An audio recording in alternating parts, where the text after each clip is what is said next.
Just as I seated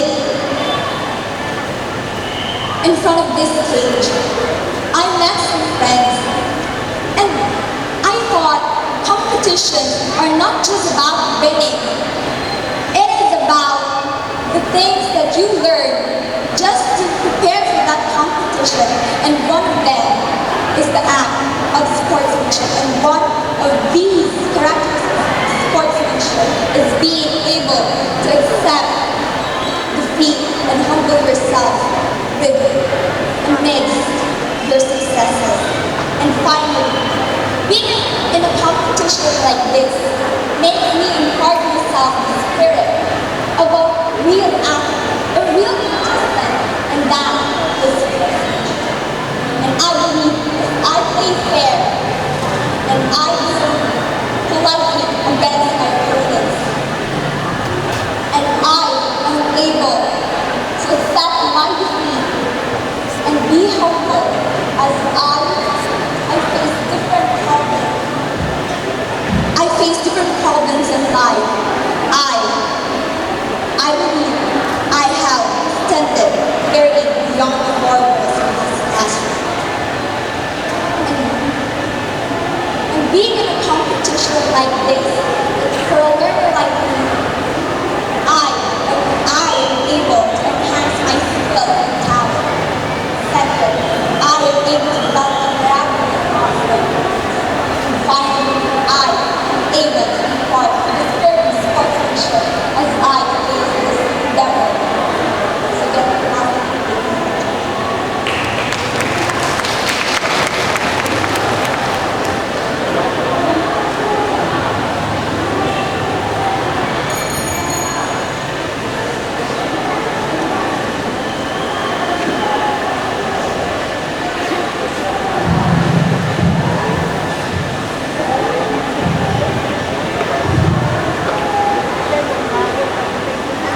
Let us conquer the silence that enfeebles our society, and let us make a difference to humanity by expressing our thoughts and opinions.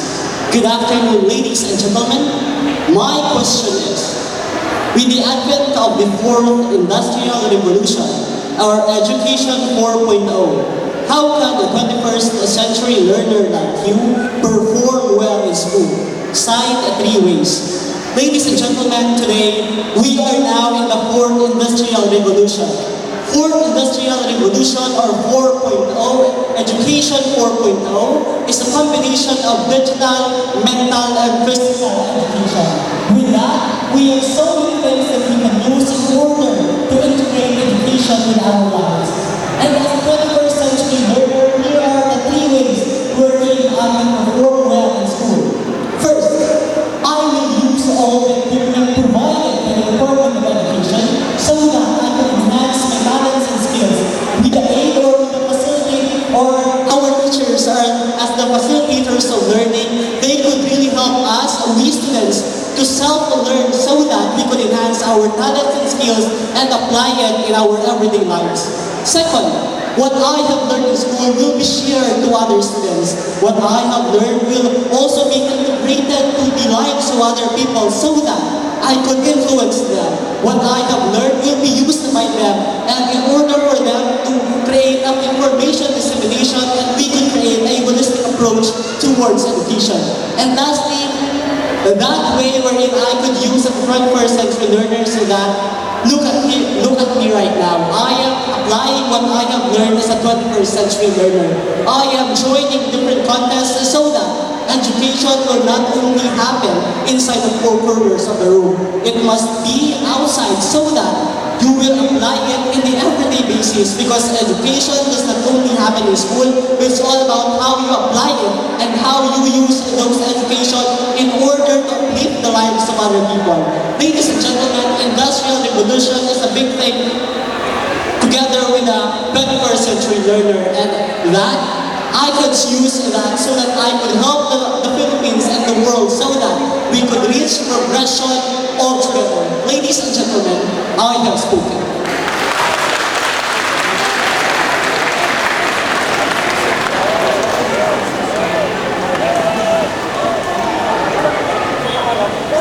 Good Diyan, ano pala nagka-post ko? Naging test 1. Naging test 1. Hindi ko napalagay sa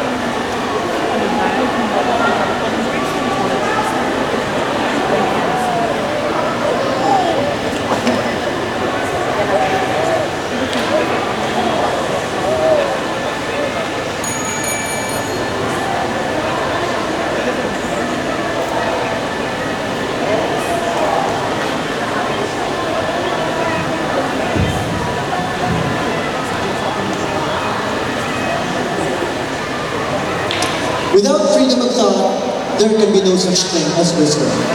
And without freedom of speech, there can be no such thing as public liberty. Judges, teachers, students and fellow contestants, good afternoon.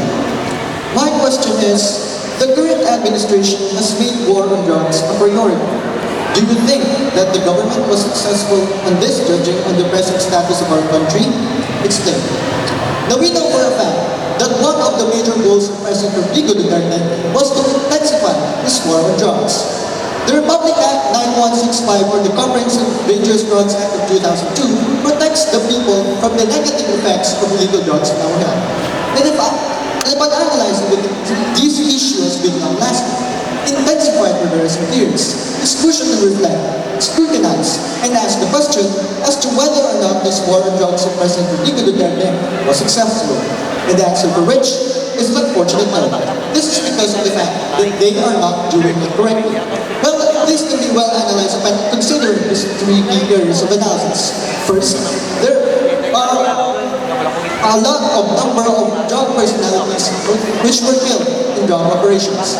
Well, according to the record of the Philippine National Police and the Philippine Statistics Authority, there has been 20,000 individuals who were killed in this anti-drug campaign. So when analyzing and considering that this issue, the primary issue for solving these illegal drugs is to kill the drug suspects, is already the fact that this whole war of drugs is a vain. Second, only small-time drug transactions and small-time drug dealers are being apprehended, but the big-time drug transactions are being neglected. One big evidence of this is, of course, millions and even billions of shabu shipments in our country. And third and final reason is the alarming threat of EJK or extrajudicial killings. Aside from these legitimate drug operations, there are those EJKs which claim 15,000 individuals and was not claimed by the PNP or the Philippine Drug Enforcement Agency. So, to summarize my answer, I can say that this whole war of illegal drugs of President Rodrigo Duterte is in vain. And this is by analyzing these three key reasons. First, there are a lot of number of drug individuals who were killed in this anti-drug campaign. Second, only small-time drug dealers and big-time drug transactions are being neglected. And third and final reason is the alarming threat of EJK. Ladies and gentlemen, before I end, I would like to share my idea that this whole war on drugs is a good thing. Yes, it could make our society cleaner and better for progress of this country. But I can also say that this whole war on drugs is one of the most bloody is in vain. Ladies and gentlemen, before I end, I would like to leave a quote from John Fitzgerald, which once said, "Do not think of what your country can do for you, think of what you can do for your country." Ladies and gentlemen, thank you so much for your unwavering attention.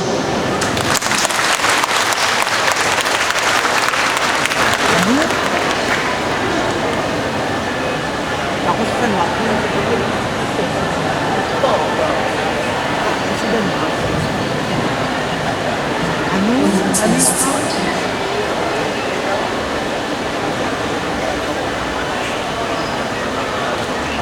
As the saying goes, nature is but a name for an event whose cause is God.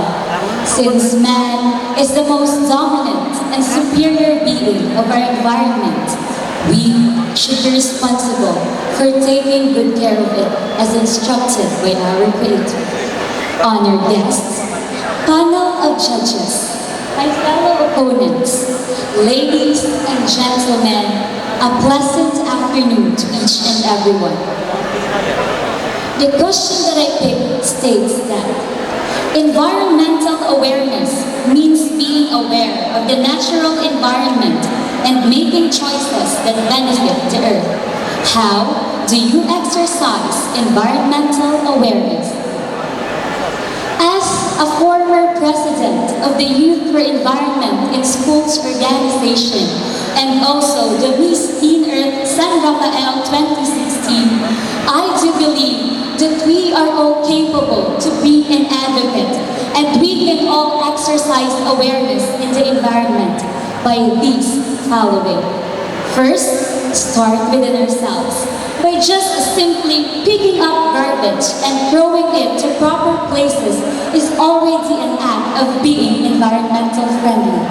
Second, raise awareness by conducting symposiums in school and also by educating our fellow youth, because I do believe that once we create in people's mind the issues of environmental protection and management, it will assist to create a generation that will use environmental resources sustainably. And lastly, take action. Yes, my action and your action may be a small drop of water in the ocean on an individual scale, but together, our collective efforts, we can make a difference. Therefore, ladies and gentlemen, I conclude that we can be an advocate by first, starting within ourselves, second, raising awareness, and last and most importantly, taking actions. My fellow guardians of the earth, let us all together work hand in hand, safeguard our actions, protect the environment, and let us all together embark on a journey towards an blazing horizon with the presence of our Mother Nature guiding us. Together, let us do it. Let us make a change and make a difference.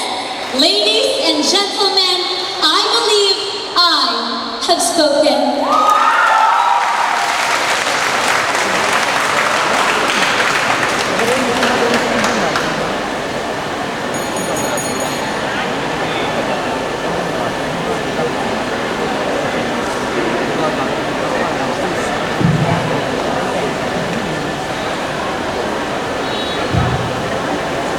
Soundcheck.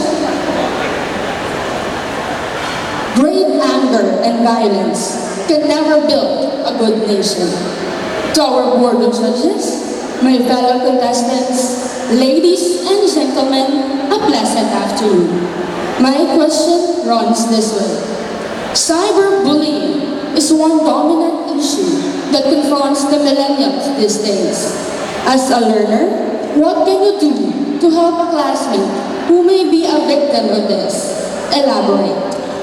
As a learner, there are 3 ways that I can do to help my classmate who may be a victim of cyberbullying, and these are as follows. First, I will observe my classmates' actions. I could not just easily assume that my classmate is a victim of cyberbullying because that might worsen the situation.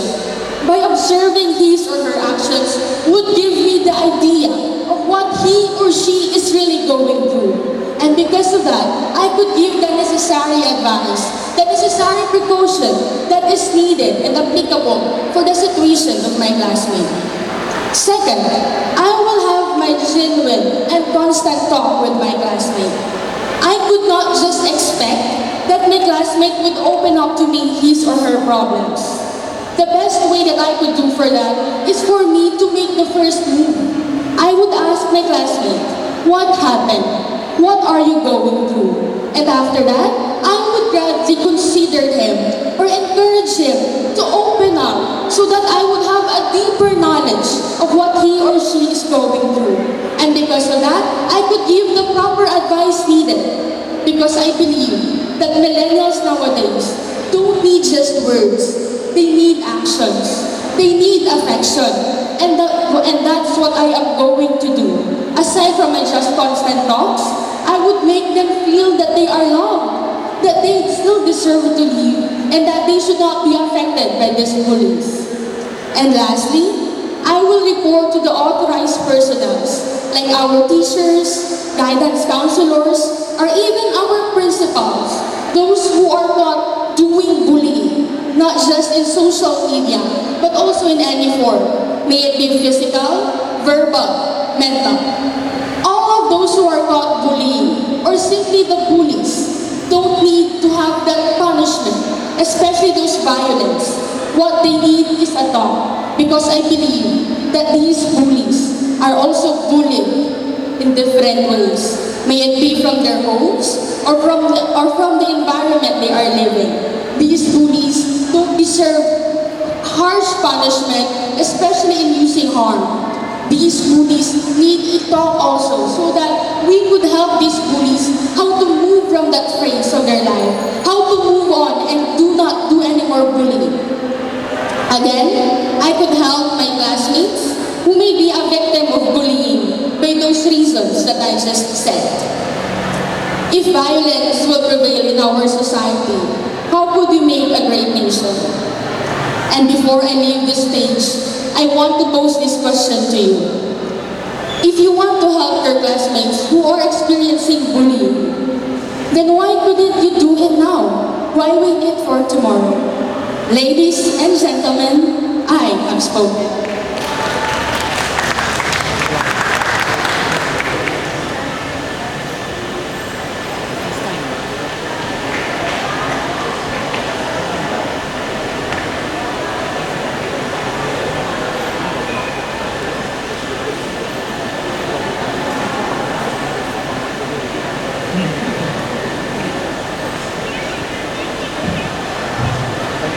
Mindless.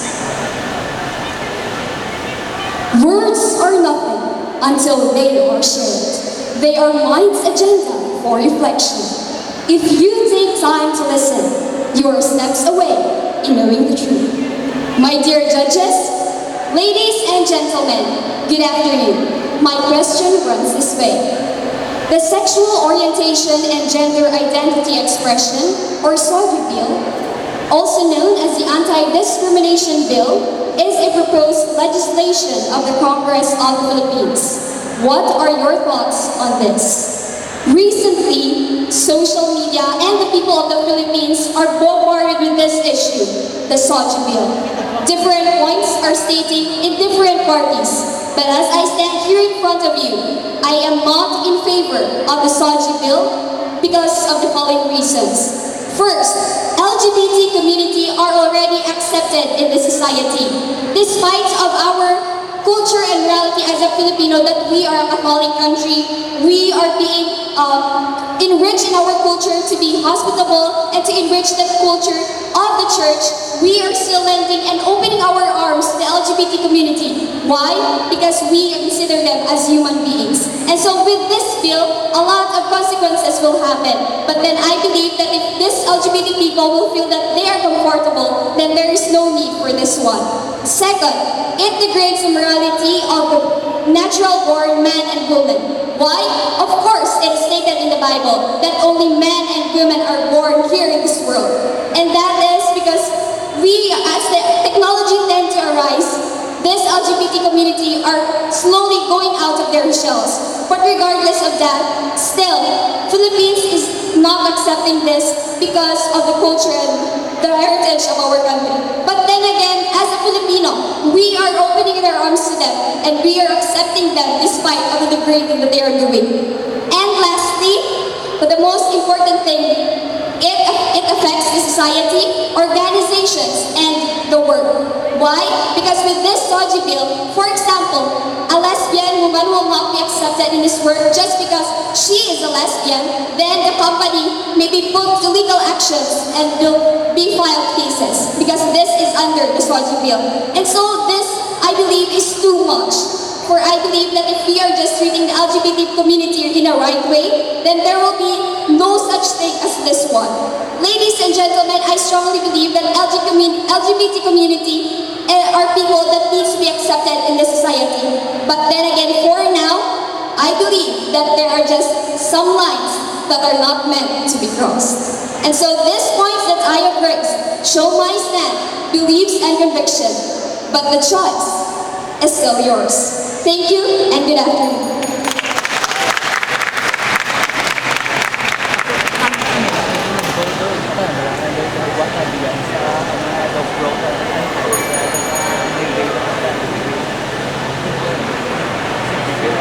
Jadi bahasa LGBT, kan muka dia bisa religion masuk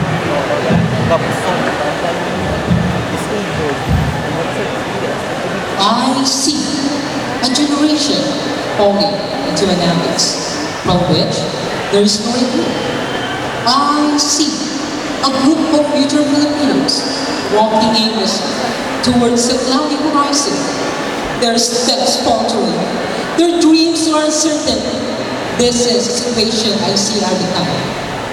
Right now, ladies and gentlemen, to the board of judges, teachers, and to my fellow contestants, a pleasant afternoon to each and everyone.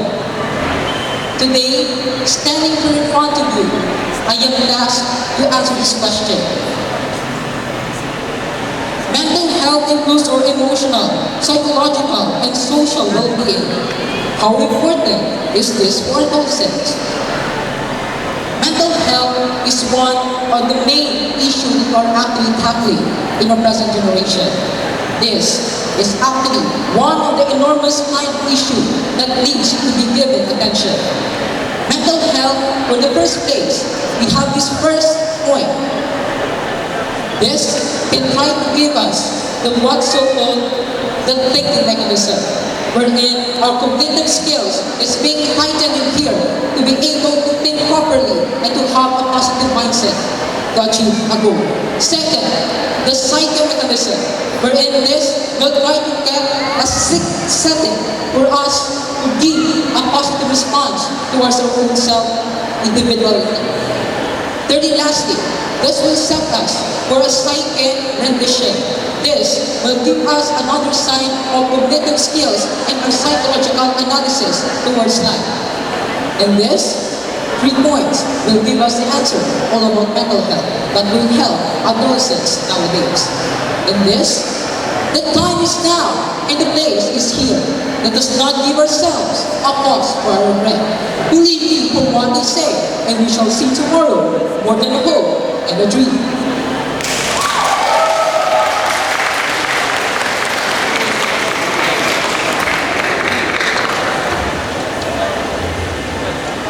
There you have it, ladies and gentlemen, our contestants in impromptu. So thank you so much, contestants, as well as to the coaches. Our contestants will be receiving their certificate of participation. They will also receive consolation prize from Congresswoman Janet Garin, former Congressman Richard Garin, and the daughter Rica Jane Garin.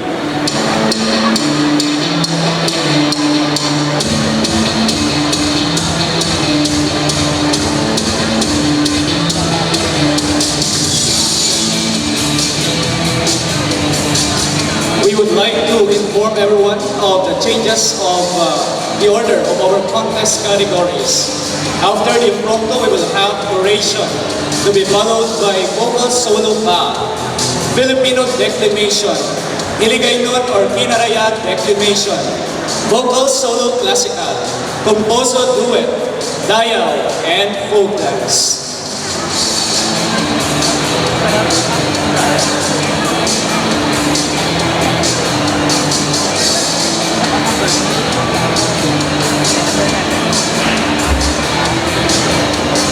So at this time, we will give the certificate of appreciation to our board of judges, and we would like to request Honorable Marilyn Salflawan, Sangguniang Bayan member of the Municipality of San Joaquin, together with Dr. Aurora Ezequiel, Principal 4, Don Calixera National High School, to please assist in the giving of certificates.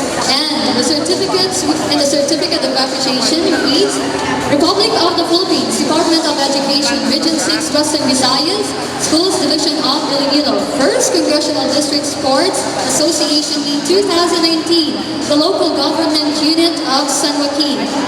Certificate of appreciation is presented to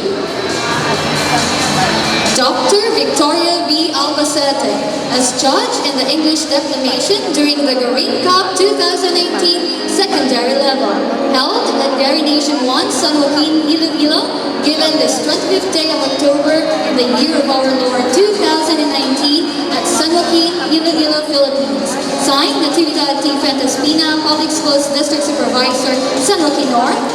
Co-Chairperson, FCDSA 2018. Signed, Patricia G. Hirona, Public Schools District Supervisor, San Joaquin South. Co-chairperson, FCDSA 2018, signed, Nidba S. Garin, Municipal Mayor. Overall chairperson, FCDSA 2018. The same certificate of appreciation is presented to Dr. Bona S. Palma.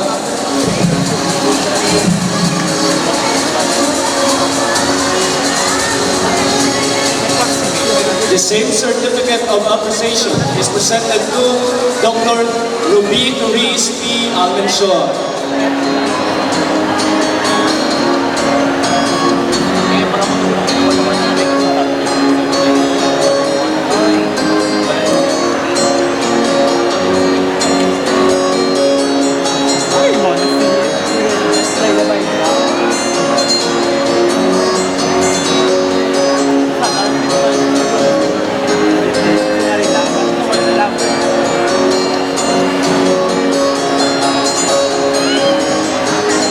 Thank you so much to our Board of Judges. Thank you so much also Honorable Marilyn Silvaban and to our Municipal Cultural Coordinator, Sir Elizar Ordoniel.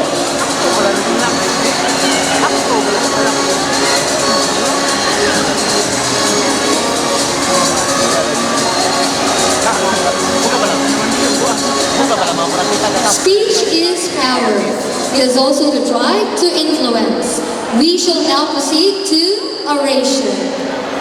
So requesting all contestants to be on stage as well as to the coaches to occupy the seats allotted for you in front.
While waiting, we would like to acknowledge the delegates coming from the different municipalities. From the municipality of Oton. From the municipality of Tigbawan. From the municipality of Tubungan.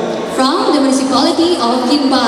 From the municipality of Igbaras. From the municipality of Miagao, and of course, from the municipality or host municipality of this year's first Congressional District Sports Association meet, from the municipality of San Joaquin.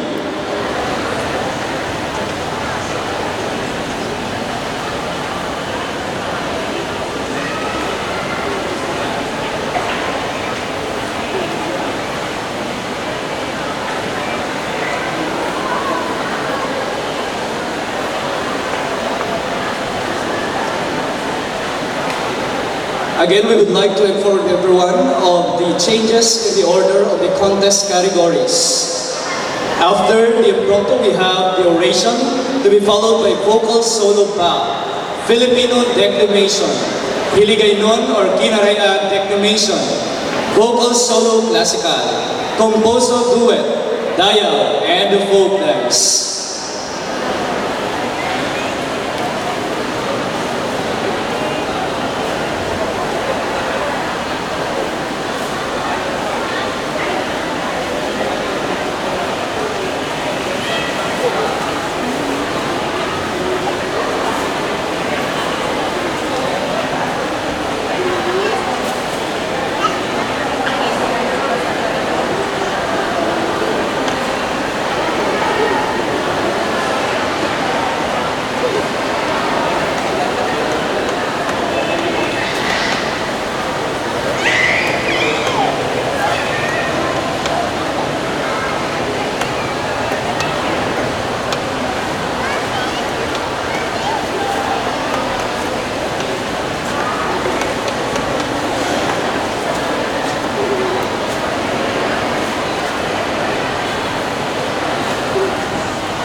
At this time, may we present to you our Board of Judges in oration. Our first judge, let us welcome once again, Dr. Victoria V. Albacete. Our second judge, let us welcome once again Dr. Bona S. Palma. And for our chief judge, he is a research coordinator at John D. Lacson Maritime Foundation University Incorporated, Arevalo, and a well-experienced orator. Ladies and gentlemen, let us welcome our chief judge in oration, Dr. Brian Hill S. Sarinas.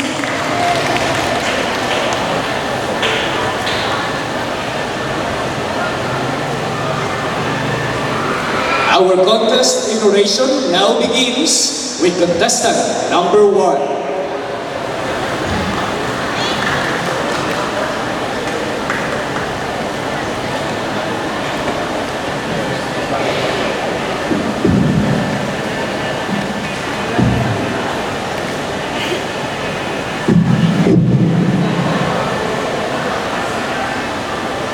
Mic test. Our house is on fire. Those were the exact words from a 16-year-old Swedish climate activist, Greta Thunberg, said during the World Economic Forum in Davos, Sweden. Words that have not left my mind after hearing those empowering speech from a leader of our time and generation. She's right. Our house is on fire. Yet no one seems to be screaming inside. No one seems to even care and act to put down the flames that we have caused ourselves. The beauty of nature is indescribable. It has a profound effect upon our senses, those gateways from the outer world to the inner.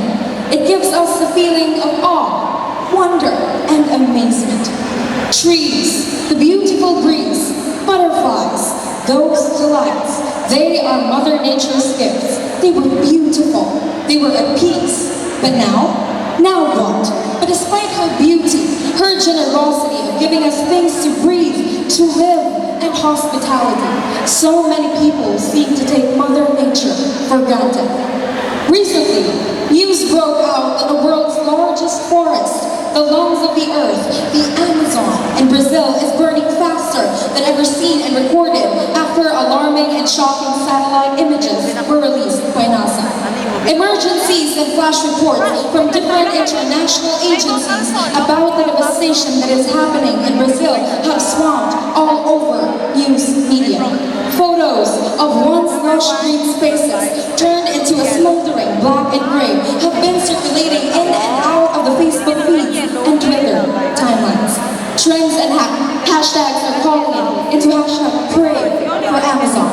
Also recently, a local headline report came out that the Philippines is losing a staggering of 50 billion pesos from the illegal wildlife trade. Thousands of species, both flora and fauna, being pushed further to the brink of extinction. From the endangered Palawan pangolins to the graceful sea turtles found in Visayas. Birds, fish, reptiles being put into nests and cages are illegally stored and shipped away from the islands from which they have come, transformed into profit by majority of only those in the winning. It is not only happening in Brazil, it is also happening in our country. Imagine that it took millions of years of evolution throughout geological history of our planet to develop an incomparable complexity of biodiversity that can only be found in the Philippine Islands and in the forests of Brazil's Amazon has now gone from a single flame, a flame which is us, humans. We thought monsters were scary, monsters were mean, but we are describing our being. It takes one drop of straw to suffocate a turtle, one drop of plastic to pollute the water. All it takes is a single cigarette thrown at a shop window to ignite the fire and lead to deforestation. It takes a single fire to take down all the plants and trees and to take down oxygen. Imagine pointing a gun in your head and pulling the trigger. That is similar to what you do to Mother Earth. Ruining Mother Earth is like taking away your own life. But the truth is, we do not need more thoughts and prayers. Our generation is tired of these. We need concrete, accountable actions and solutions from our government and businesses.